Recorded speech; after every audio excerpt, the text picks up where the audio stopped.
Do a quick record. All right, so we'll go ahead and get started. Just for clarification, my name is Jacqueline Luna. I am the Adult Services Librarian here at the Coronado Public Library. And joining us today to talk about her new book, Empire Builder, John D. Spreckels and the Making of San Diego, is Sandra Bonura.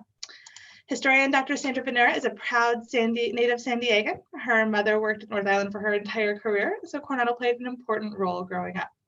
She is a frequent storyteller and lecturer on the importance of using a multitude of primary sources to gain perspective on historical events. She's at her happiest when she's hunting treasures in archives across the country. So before we turn it over to Sandra, I just want to do a quick little reminder to everyone to please keep your mics muted while Sandra is giving her presentation. We will have time at the end for questions, and this will be recorded as well and available to view afterwards. Without any further ado, Sandra, I'll turn it over to you for Empire Builder. Little sip of water. Hi, everybody. So I'm going to share screen now. I think I'm going to share screen now. Share. Okay. Okay, you guys should know I'm a Zoom virgin. This is my very, very first Zoom book talk. So it's pretty weird. So I asked for grace and I asked for patience. And I know we have an hour, so I'm going to really book it through. I'm caffeined up, so it should work. Can everyone see this little ditty up on top? Here, reading it? It's really just a filler. I had no idea if people would be coming on and this would be something you can read, but it actually begins my book. Anyway, let's go down to the, uh-oh, that's weird. Okay. Looks like I'm going to use my mouse. So here's the cover of my book. I wish I could see all of you there. Has anybody, you can use the chat feature or you can do a thumbs up. Could you do so if you've read the book already or have begun reading it? All right. Yay, yay, Chris.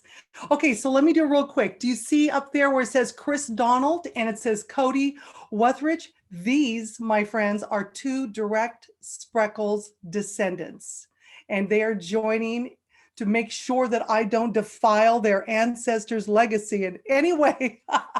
So we'll hear more from them. Thank you so much for joining. All right, let's go down. We're going to start. Many people ask me, how in the heck did you start writing about John D. Spreckels? Those who know me well know my area is Hawaiian history, 19th century. So this was really a little bit of a departure. But I was asked to curate the exhibit for the Coronado Historical Association a couple of years ago. And this is it. This is our little, what do you call those things? I don't know what you call those. Anyway, there they are, the poster flags that flew on Orange Avenue. It was called The Man. And when I began writing the copy for that, I tell you, it started looking like a book. And I had swore my last book was going to be my last book. But this was so exciting. And so, anyway, you'll hear more. This is how it all began, thanks to the Coronado Historical Association for asking me to do, as a volunteer, this exhibit. So everybody who goes to museum exhibits know you can't have an exhibit without artifacts. And how are we going to get artifacts? I don't know. I had to contact people. I had to find people who were still living related to John D. Spreckels. I was successful and we ended up having a family reunion in February, a couple of years ago. And we were all surprised to see Claire. This is Claire. This is actually John D's granddaughter. So that was pretty exciting. She actually was born a couple years after John D died. So she grew up just, immersed in his legacy. And this is the youngest descendant that came on for the reunion. His name is Klaus. And I was able to introduce him to another Klaus. This is an old Coronado picture of the kids that lived on Ocean Boulevard there. Doesn't he look like them? Look at that. It was just really amazing. So it was a real fun time. And there's Cody. Cody, you see yourself? Do you remember this? And this is Cody. You were like, what, 2 or 3 years younger than you are now. And this is him. The San Diego Union Tribune followed us around. It was a pretty big deal when family members would have a reunion. Christine came, her dad came. And here's Cody. The next day, the Union Tribune even followed us to the Spreckels Organ Pavilion, which is my backdrop for today, by the way, the Organ Pavilion. So there he is, that handsome Cody there. In Coronado, no problem. We see Spreckels. We can go to Spreckels Park, which is actually the park was named a year after he died as a memorial to John D. Spreckels. I'm on a mission to put a statue of him somewhere right here, but we'll see. We see the Spreckels mansion that had that horrible hanging there we won't talk about. We see the Lamps player in that beautiful building.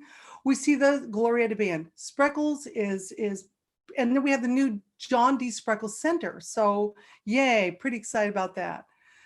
Going across the water, and across the bridge, we see Spreckels only in a few places, which is odd. We see him at the Spreckels Theater. We see him at the Spreckels Organ Pavilion. And this little bust of John D. Spreckels is hidden in the bushes at the Spreckels Organ Society. I mean, literally, you can't even see the plaque. It's just crazy, but there we go. That's all they know. You young people, when I meet young people and they ask me, what I'm doing, and I say I'm writing about John D. Spreckels. They go, "Oh, isn't there a theater?" And the older people go, "Oh, the Organ Pavilion." But he was so much more, as you will soon see, my friends. Okay, I was at the zoo one day with my little granddaughter, who was 2 then, and there was a John D. Spreckels Elementary School. I asked the kids, "Hey, who is your school named after?" "Oh, somebody named Spreckels." I said, "Where's your teacher?" She took me over to meet the teacher, these kids did. And I asked the teacher, "Hey, John D. Spreckels is your elementary school, right?" "Yeah." "Well, who was he?" I'm testing her. She didn't know. Oh, maybe she was new. "How long you been there?" 10 years. I'm like, uh-oh, good thing I'm writing a book.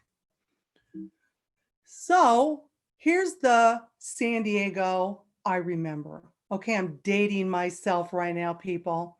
This is the El Cortez. This is the John D. Spreckels building, which was a skyscraper when I was a kid. My grandmother lived in a boarding house across from the Spreckels Theater. I was well acquainted with the name Spreckels because my grandmother was German and that's how she pronounced it. That's my San Diego. Spreckels was well known. This is, and people want to know, how in the world did he get all his money to build this city? Well, I will just tell you, and we're going to do like a snapshot. This whole presentation is a snapshot. We could be here for 10 hours talking about this guy. But his family were sugar refiners. His father, with one coin in his pocket, came to America and became, in his era, one of the 10 richest men in the world. And there's a reason why. You know, this spirit was amazing. Anyway, they were sugar refiners. If you read the book, you'll see that they went up like this before they became sugar refiners. And when the United States decided to give King Kalakaua a reciprocity treaty, we're going to let all sugar come duty-free into the US if you let us have Pearl Harbor as a naval coaling station. Well, the Spreckels boys and their father were like, "Oh, we better get over to Hawaii before anybody hears about this.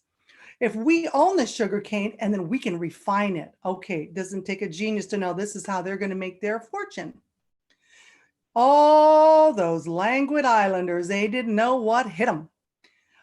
These are some of the words that were used to describe Mr. Spreckels: charming, decisive, efficient, pleasant, arrogant, impatient, implacable, ruthless. Yes, they were. And they went over there so quick, they bought up every bit of available sugarcane at record price.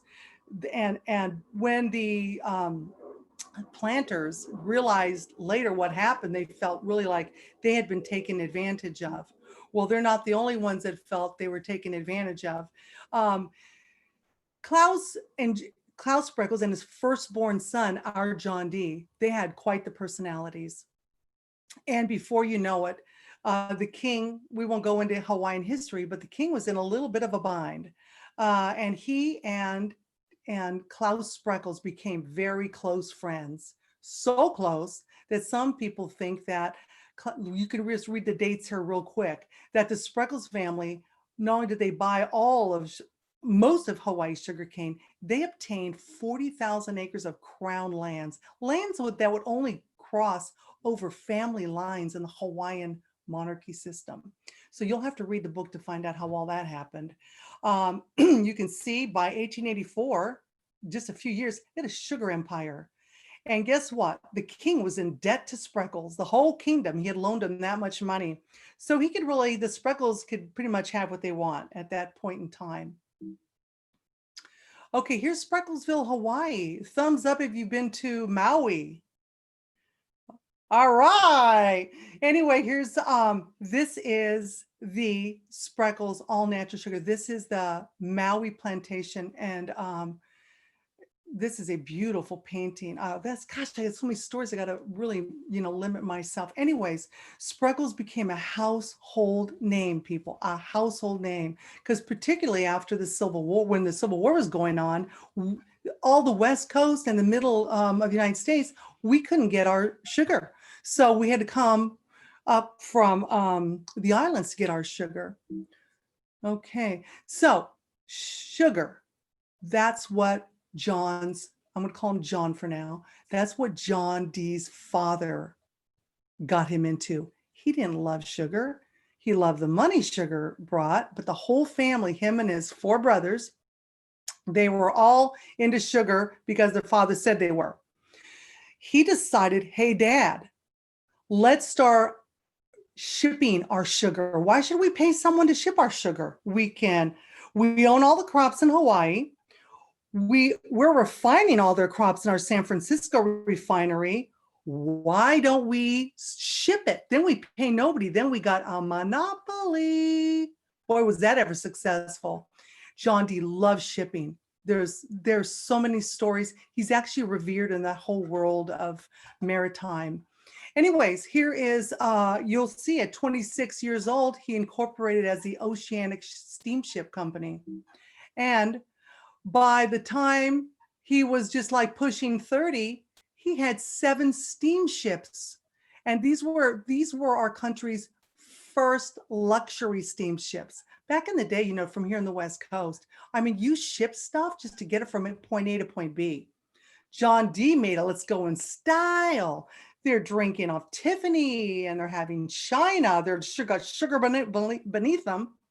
But this is amazing. The most incredible thing was, being a good German, always on time, he got the US contract to deliver mail to Hawaii, Tahiti, New Zealand, and Australia. And pretty fascinating stuff. I've read many diaries of people who were on his ships. Good stuff. So without, again, going into a lot of detail, in 1893, the United States government overthrew Her Majesty Queen Liliuokalani. So when she was kicked out, so were the Spreckels family off. They had death threats, and they got out of there just in time. The missionary community were the leaders in Hawaii at that time, and they hated the Spreckels family. They didn't go. The Spreckels family were not your congregational missionaries from New England. So you'll read more about that. Anyways, they were kicked out. The Spreckels family were loyal to the Queen. In fact, they bailed the Queen out during her fight with our government. Beautiful stories in there, beautiful. If you guys keep hearing that boom, boom, boom, it's because my down button won't work, so I keep forgetting that. All right, this is all that's left today in Oahu. Do you know who this is, Chris? Yeah, that's your cousin. This is Nancy Jacobson. She lives in Arizona. She actually tried to log on, but they're an hour later than us, so she's not here today. All that's remaining in Oahu today is Spreckels Street. It's a little tiny street about this big. Okay, so back in San Francisco, we have taken over Hawaii. Spreckels are back there really making their mark now. And this is John D's time. I mean, he's an internationally renowned shipping magnate by this time. They know about him. He buys the Call newspaper in San Francisco. He builds the Call building. People, I'm talking iconic from the moment it was built. Look at this. Whoopsie doopsie. While you're looking at it, this is it in its context on Market Street. This is an interesting fact. The Call building, look at the architecture, was built by the same people who built the Hotel del Coronado. I mean, you think white, Victorian, hotel, to this beautiful concrete structure. Anyways, it was one of the first, in fact, believe it was the first building to offer a dining room on the top. No one had ever heard of that before, but the Spreckels did it, and it was luxurious. And the Spreckels boys, John D and his brother Adolf, they ruled from right there. They had amazing view to watch this burgeoning city. And we can see once in San Francisco, he became a dyed-in-the-wool Republican. You can see how distinctive he was in his, look at this. He was not only the delegate, he was California's representative. Lots of stories in the book about the feisty fights there. He lived on Pacific Avenue. He moved up to Pacific Avenue in Pacific Heights in San Francisco. For those of you who know that, he began to have these beautiful children. There they are. Now, this Lillian, Cody, that's your great-great-great-grandmother. Chris, that's your great-great-grandmother when she was a child. Beautiful, isn't she? All the kids were beautiful. And there they were. This is how they lived. Do you live like that, Cody? Yeah, don't you wish?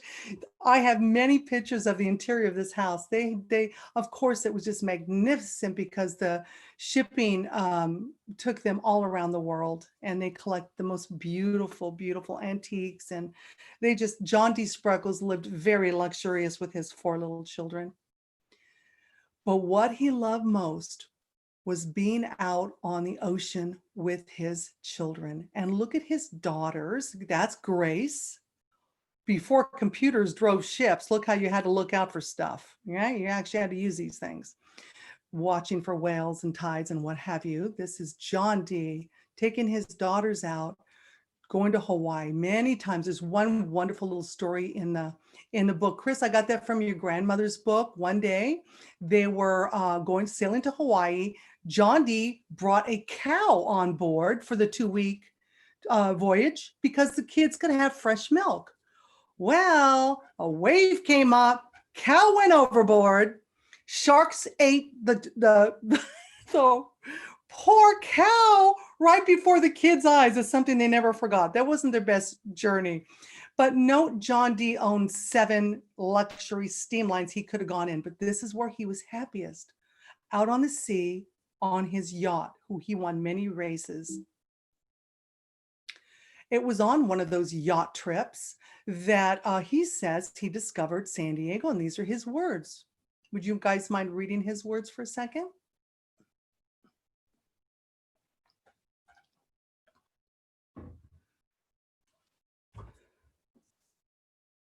Now he's 34 years old, and that's how he says he discovered, like Christopher Columbus, he liked to finding San Diego. And when he arrived, I have the newspapers to prove it. They're like, go get that guy.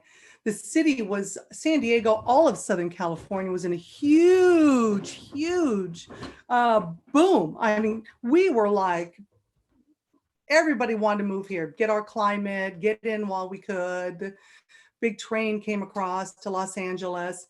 Anyways, John said, it seems they heard of me. So the leading citizens welcomed me and showed me around town and begged me to get into the game.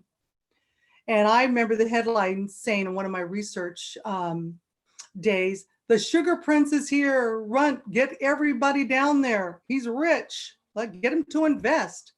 Well, he did invest. And this is what he invested in. We were nobodies down here. We didn't have a train really to speak of. Our water wasn't deep enough for anything.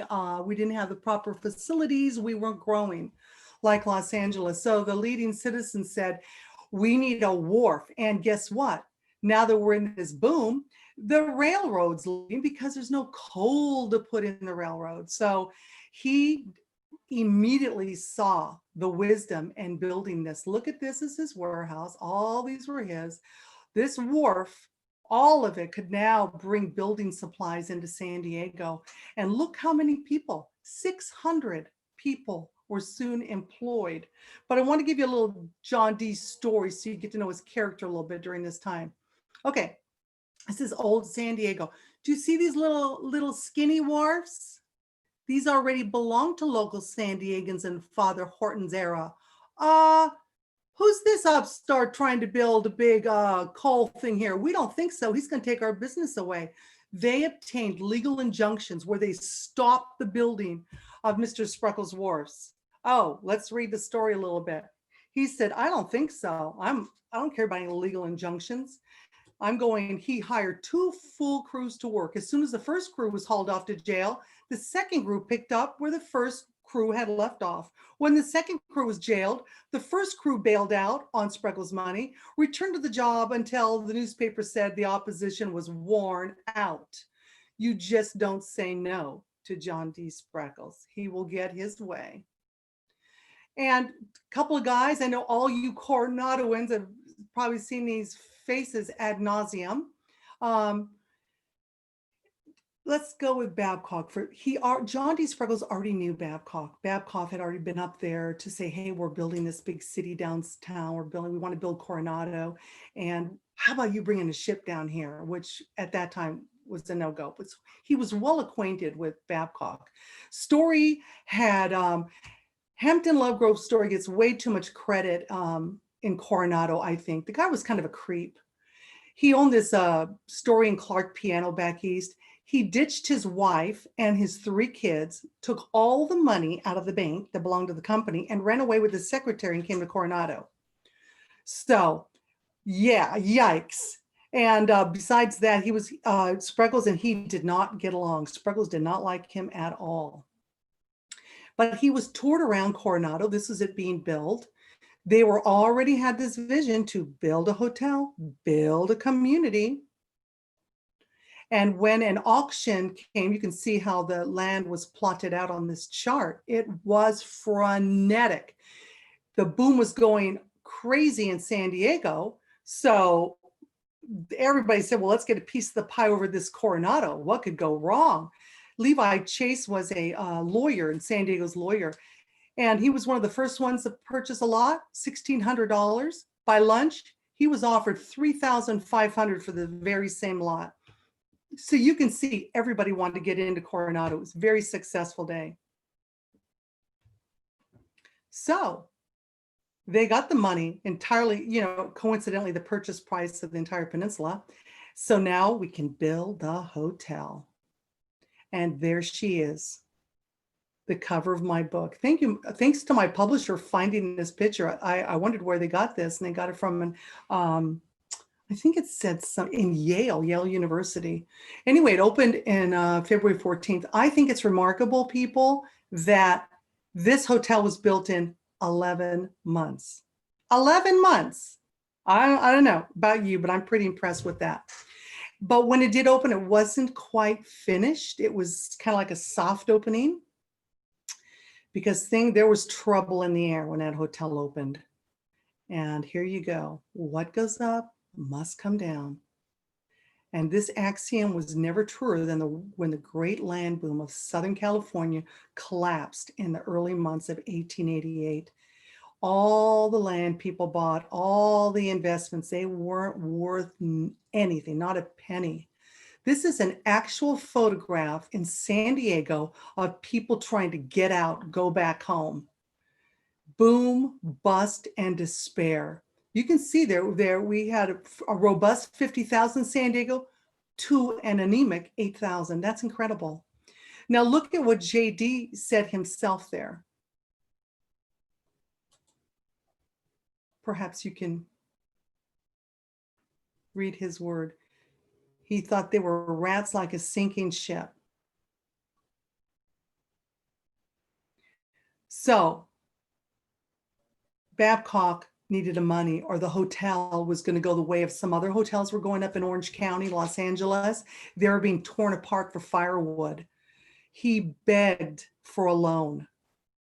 And then story was already out. He had lost interest. He wanted out altogether. He wasn't even part of anything, actually. He said he wasn't feeling well, yada, yada, yada. Anyways, JD went further and he bought out Story's third interest and did loan the money. But guess what? Babcock could not pay him back. Babcock never imagined that his new partner, JD, who he was first very excited about, would soon own his entire dream. And boy, did he get the criticism from his family, particularly his father. Like, what are you doing building in that hole in the wall, San Diego? You know, your business is up here in San Francisco and Hawaii. You need to stop that. And he said, hey, you know what? No way. I build for the future, not for the immediate returns. Yeah, it looks bad now, but I get a reward in the activity of doing or trying to do big things. It is my life. So that's his motivation. He's a doer, just being involved, building something, creating something. This is what floated his boat. He said, in his words, the San Diego bug got me. But behind the scenes, I know, and you can read too, that there were so many lawsuits between the sons and the father. Oh my gosh. We have court cases today named after Spreckels versus Spreckels. The Supreme Court weighed in. It was awful. It was horrible. It permanently separated John D from two of his brothers. They never spoke another word the rest of their lives. But it's probably San Diego, investing down there is probably good distraction is what I surmise. Well, he said the San Diego bug got him. There's a place you could have picked up some bugs in San Diego. The Stingery. Welcome to the Stingery. This is the red light district. You can see how downtown, this is the gas lamp district right here. It was just shanties, saloons, houses of prostitution, opium dens, and everything that comes with them. Police raids, arson, and murder. People started to ask city leaders and church leaders, Mr. Spreckels, can you build up this town? Why don't you start? We hear you're buying lots. Buy this up, change it. We're afraid to go down there. Nope, this is my vision, said Mr. Spreckels. He didn't want that. He wanted something like this. But before he had to do it, he had to build an infrastructure. And this is what he said.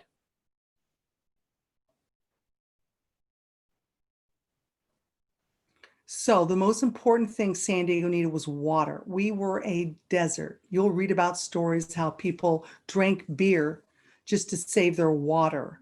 We had none. We were a desert. And look at those dams down there. I mean, we know these dams. This one's right by my house, Lake Murray.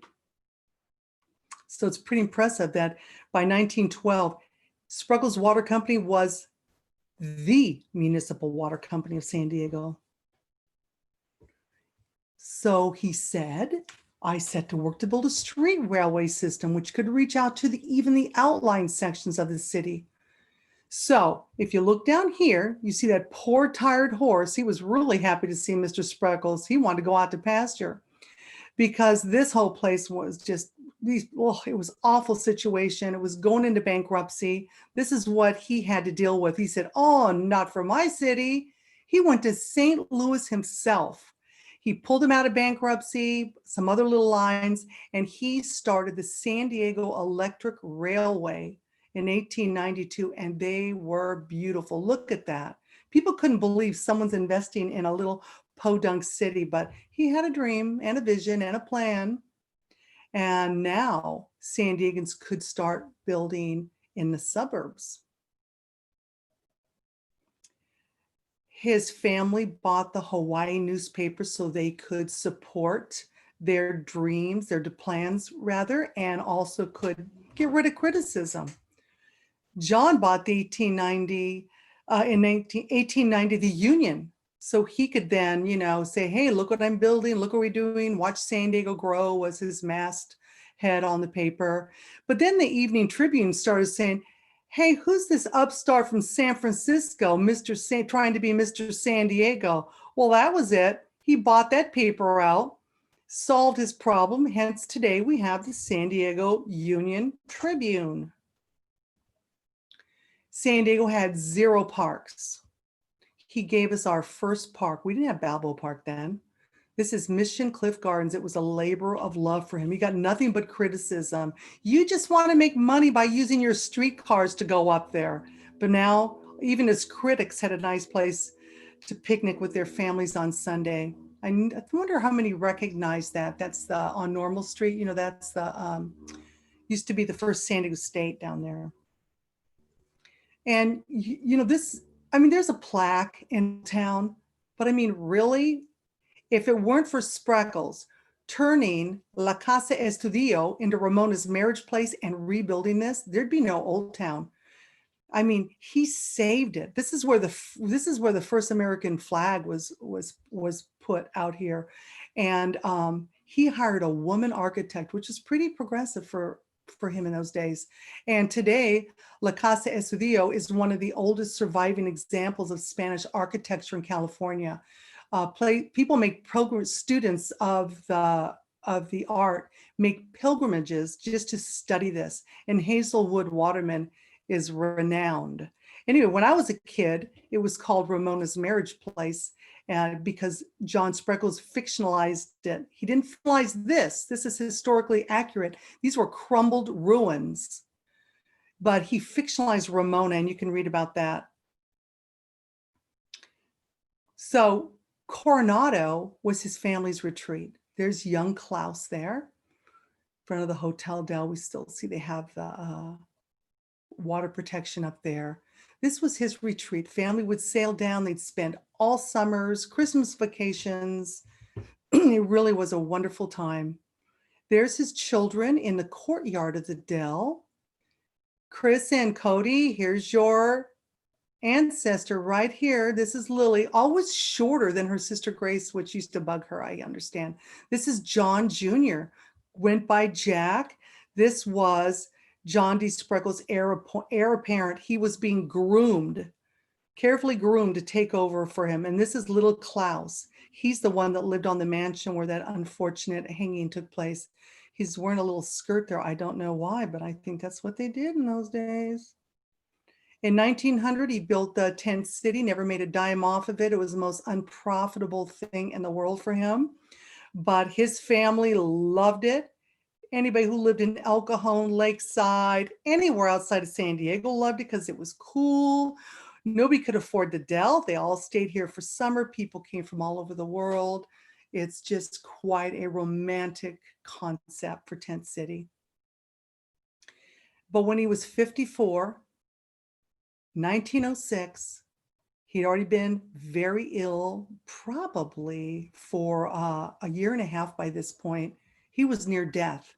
His daughter was asked to come back from Europe because he was dying, come say goodbye to daddy. He went down to less than 100 pounds. He was being force fed. Still kept a sense of humor, though. You can read some of those anecdotes, but pretty sad. He was near death when an unbelievable thing happened to California. At 5 a.m., San Francisco had the worst earthquake and fires that followed it to ever happen in American history to that time, and that terrible devastation. This photo is actually a pile of photos that Spreckels' photographer took. I got a whole stack given to me. It's really, really surreal. But he was too sick. He had to be carried by family members to the ship to come down because, after all, everybody had to get out of there. This is remember this building I told you all about, the iconic Hall building? The Merritt brothers, the Reed brothers rather, who built the Hotel Del, they built this so well, it just gutted. The structure itself still stands. This is actually Klaus Spreckels, the first Spreckels to American soil. He's running, looking for his safe. So's John's brother, Rudolph. Everybody went looking for their safes. That's exactly what I would do too. So there you go. John D. Spreckels was one of the lucky ones. He had a hotel and an island he owned. So he was taken here To recuperate, he opened up Tent City as a free place for any refugees from the San Francisco earthquake. He sent his ships up with supplies from Coronado and San Diego, oranges and blankets. It was pretty much a big humanitarian effort from San Diegans and Coronadoans for that earthquake. When he got down here, he began to heal and gain weight so rapidly, people said that earthquake saved his life. Maybe it was a mission, maybe it was the climate, no one knows. He got better. This is the Hotel Del. This is where he built his house. Look at those beautiful gardens behind it. He loved botany. This is his home.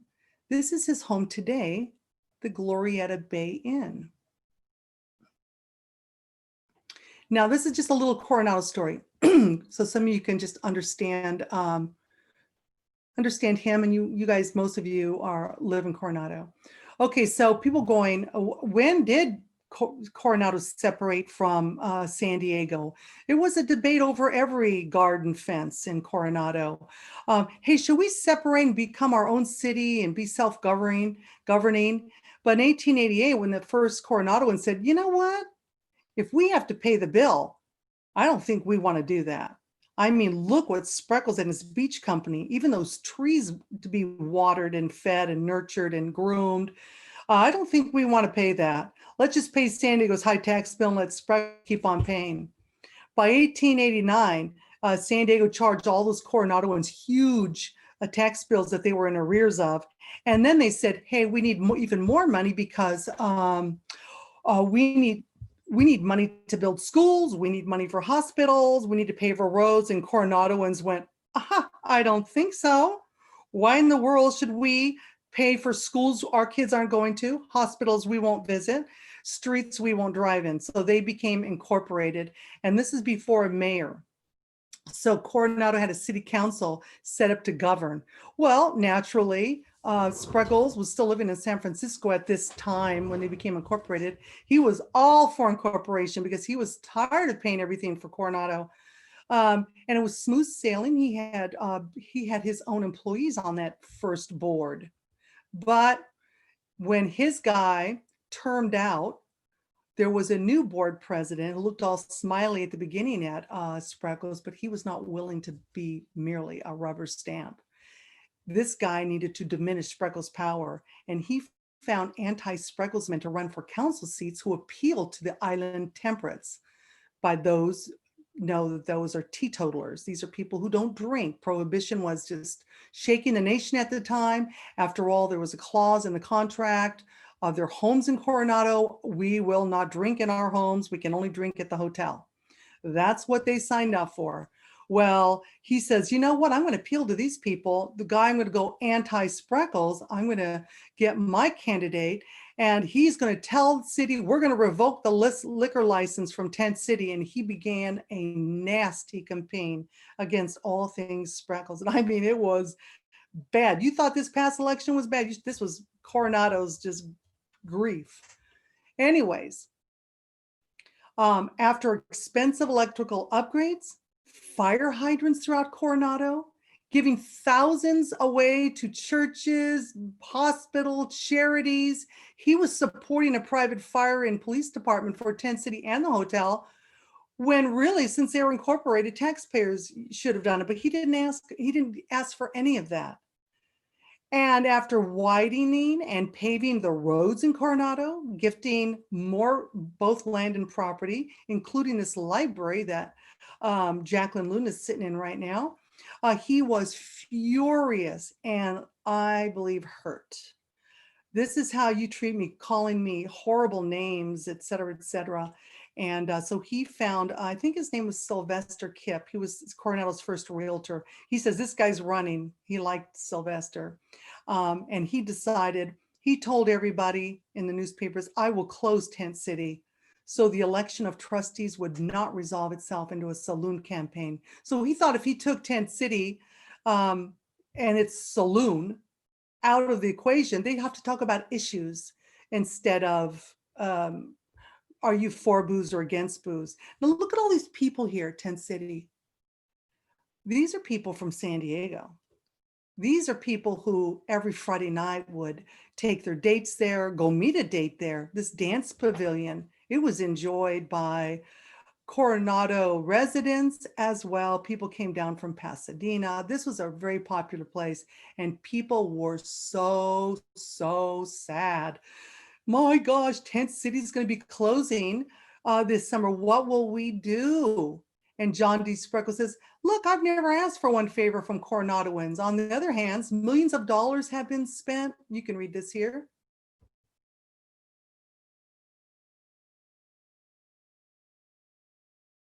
So he explained why. And then they began to criticize him on both sides of the bay. Oh, he hates us. He's closing down Tent City. How can they do that to us? What will we do? And he said, I think it's important that we hear his words because, you know, we're really lucky we have these words left over by him because he wrote it and we never get to hear him. He never gave any speeches. So he said, if you had spent large sums of money in trying to build up a community, carried along unprofitable interests for years rather than let go of them, blah, blah, blah, and then was constantly attacked without one real, genuine complaint, having done one single thing to the injury of Coronado, what would you have done? He appealed to the people personally. And this is where we see a little bit of his heart. Personally, I'd like to have a real genuine friendship existing with the people of Coronado. I've always tried to be a friend of yours, and I certainly would like you to be friends of mine. I think you'll agree with me that no man cares to live in a community and be regarded as an arrogant, overbearing, unjust, dishonest man, and that's how I have been represented. Well, it began to soften hearts, especially those who were up close and personal recipients of that. And after all, John D came to Coronado and he was a grandfather, right? So he already had grandchildren when the earthquake hit. And this is where he wanted to make his home. These are grandchildren by all grandkids. This chain and this chain holding the swing, this exact swing, the hooks to the swing is still today in the lobby of the Glorieta Bay Inn. And when you go down by every time I go by this building on Orange, I go, there's the Victory Building, because guess what? His guy won that election in Coronado.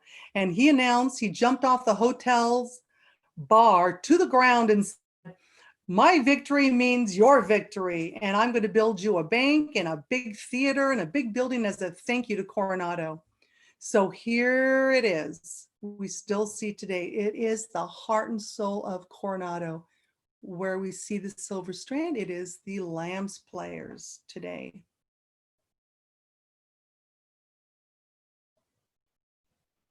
Now, all while he's fighting with Coronadoans, let's remember what he's also doing at the same time. He's building a city. He's building a modern metropolis. And he loves this nice, orderly Chicago-style architecture. These are some of the buildings he built. Now remember, he owned all Coronado North Island. He owned the ferry that got there. He owned every single lot up this way on the south side of D Street, which he renamed Broadway. There's a Spreckels Theater. Let's look at some of these buildings up close. Okay, this is the Spreckels Theater.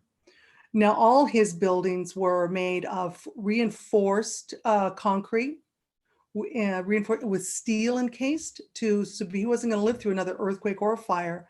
And this is still standing today. Although fingers crossed, it still retains its beauty, because Jacqueline Littlefield died last year at 96, and she wouldn't let one thing be altered. She kept this legacy, and you can read about that a little bit more. But this theater looks just like it does then today. It is beautiful. That's the Spreckels Theater on Broadway. Uh-oh, look at that wrecking ball. Soho tried, but Soho didn't succeed. It was demolished. This is where he housed all his business interests, the Union Tribune included, Gentleman Club up here. This is where he came to work every day, John D. Spreckels. This beautiful building tore down. This building, those of you who are astute, let me let you think for a moment. What grand hotel in Broadway looks just like this? I hear your minds. Some of you says the U.S. Grand Hotel. Yep. John D. Spreckels built this in direct competition of the U.S. Grand Hotel, and it had the same architect, Harrison Albright, same concrete reinforced. The hotel was luxury. It was just in a race to get it built before the Pan Am Exposition. He wanted to get presidents in there and dignitaries, Einstein, and you name it. It was demolished in 2006, despite, again, Soho's best efforts.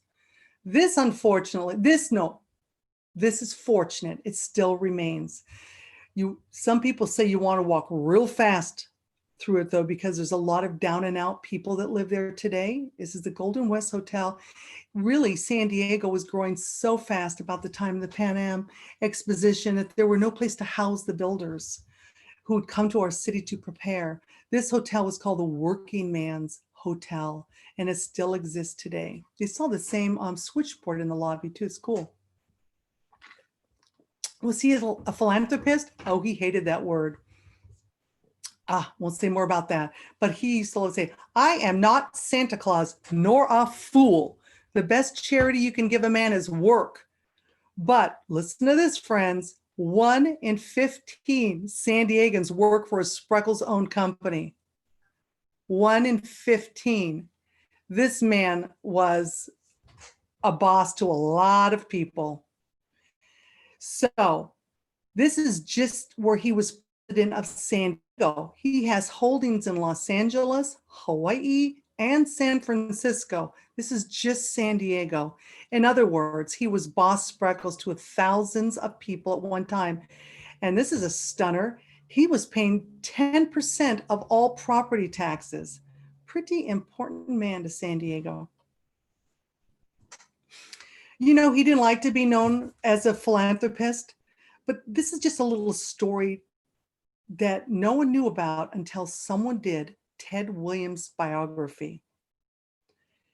Some of you may or may not know Ted Williams, but he won 2 MVP awards. He collected 6 batting titles, and he's a Hall of Famer. He is one of the best hitters in baseball history. And he lived in this little modest house that still stands today in North Park. Real near to this little house, there's a field where Ted Williams would play baseball with the local kids. The only reason some say that Ted Williams got to play baseball there is because John Spreckels heard about the destitution of his mother. His mother was a Salvation Army worker who used to beat her drums going down Broadway, asking for money for Tijuana and help, and used to embarrass poor Ted that he and his little brother had to follow along, just keeping their heads down, he says. And John D. asked, what's the deal with those kids and his mother? And when he learned they were destitute and she was a charity worker, he quietly paid off the mortgage. No one wrote about that. We didn't hear about that until this decade when Ted Williams' biographer unfolded that story. So that gives a little insight into him. Balboa Park, boy, he gets no. Where's his plaque there? Where's his statue there? Because even to start the year out, he gave, I think it was $100,000 for the first year, then $100,000 for the second year. There's just too much to talk about that, but Balboa Park, suffice it to say, would not have been with us today had he not given so much money. And of course, that's separate and distinct from the John D. Spreckels Organ Pavilion in Balboa Park, where thank you to the Spreckels Organ Society, those people really keep his memory alive. They revere him. John D. was an accomplished pianist and organist. This is his home organ. So that was in the Glorieta Bay Inn. I follow the story of that organ in the book. But here we go. That's his beautiful organ today. Now, this is another place where he doesn't get credit for the zoo. The Zoological Society was formed because his, by the way, Cody and Christine, Lillian's daughter, Harriet, married Wegeforth, the founders of the Zoological Society formed. There's some very fun stories in the book about your ancestors. And John Dee supported the Zoological Society. It was in the family. And great story about this, one of his cruise ships. After he funded the elephant exhibits, gave money to start it, he then gave his steamships as we put coyotes and rattlesnakes on board, okay? That's what we're exchanging. We came back with koalas and wallabies, kangaroos. We came back with cool stuff from Australia. They got rattlesnakes and coyotes and whatnot, but amazing, harrowing stories on this steamship. In fact, there's one where some monkey puts his arm in to get a piece of meat out in the cage next to him, gets his whole arm cut off. The zookeepers had quite a fun. But John Dee, you'll read a lot of little stories about this. He was a prankster. Oh my gosh, he pulled so many pranks. So when he told his steamship company, be prepared for a shipment of animals, they didn't believe him. They thought it was a joke. So when our zoo showed up with all our animals, they had to scramble and they were put everywhere, dining rooms, cages on decks. It was quite the scene. What a story. Also responsible for these roads. He was quite an accomplished man with all engines, but few people know what he did for the roads in California. Also, I don't know if you know your license plate number, but he wouldn't have a hard time remembering his. It's 1. So in California, he's number 1. His daughter's number 2. His sons are 3 and 4. Chris and Cody, Lillian, your ancestor didn't get one, and I'll tell you why later. Anyways, as 1920 turned the calendar, life got a little sad for Mr. Spreckels, not a little, a lot. His wife Lillian died right after Jack died. This is John D. Spreckels Jr., the heir apparent. He died in an automobile accident, and their worlds were turned upside down. Some say Mr. Spreckels was never the same after his son died. She certainly was not. But his Venetia, his yacht, this beautiful, luxurious yacht, brought solace, and he could go to sea. To give you a chance to look at this beautiful, it's called a steam yacht. There's his captain hat. He loved a lot of pictures of him. I have in this sort of maritime costumes. I don't know why I'm calling them costumes or uniforms. Anyways, the Venetia was his other wife until the US government took it over in World War I and said, by the way, Mr. Spreckels, turn over your Venetia. We need it for war. The hell you do. Anyways, that's a whole story. So here's that beautiful, let's look at it. There she is with Tiffany stained glass and chandeliers and pianos on board. Now it's got torpedoes and machine guns. And it came back to him beaten up. He initiated a lawsuit against the government. Quite the story. After he was deceased, his heirs did receive a settlement. Oh, and if that wasn't bad enough, he was going to develop North Island at the time as a luxury resort. That didn't happen. The government said, oh, by the way, we took your ship and now we want your island. Oh, what a fight. And all the while he was doing that, he was building this railroad. And I'm going to start booking it because I just looked at the time. Here's the Impossible Railroad. So now San Diegans can hook up and go back east and visit our friends and family because now we got a railroad. Look who finally and ultimately drove the train into San Diego Union Station. Yep, that's him. He had his enemies. Oh, did he have his enemies? Edward Scripps in the Democratic paper hated him. And anything he did, they undid it. It was a word duel that made citizens weary. He was always accused by that paper of being a one-man town, and he responded, if being a one-man town's bad for the town, take it from me, it's hell for the one man. Now here's something that I have learned. He was shy. he had public phobia. He could not address a public without great trepidation. In fact, he couldn't even, one time he addressed all his employees at a Christmas dinner, and he couldn't get one word out. His son had to come and take the paper over. He was shy. And he said he was a man of action rather than words. And one time when his wife was really ill, so I'm thinking she encouraged him, why don't you speak up for yourself, John? And this is from my book. Mr. Spreckels walked up to the podium. The only noise he likely heard was the rapid beating of his heart. He unfolded his 6-page, single-spaced typed speech, looked out over the assembly and then down to the papers, and after a long breath, began. Clearly, I'm not reading 6 pages to you, so you can find it out later. But when that speech ended, he never looked up from his paper. He looked out at the silent assemblage, all at the Hotel Del's Crown Room for the first time, and papers trembling in his hands, tears filled his eyes, and his voice came unsteadily as he spoke the only words not written in his manuscript. Gentlemen, I love San Diego. And this is because they said, why do you keep doing all this? Because I love this city. I just love San Diego. Anyway, this is his last picture before he died. This is a cake, obviously, 1925, 1926, he dies. He was eulogized as a great empire builder, hence the name for my book.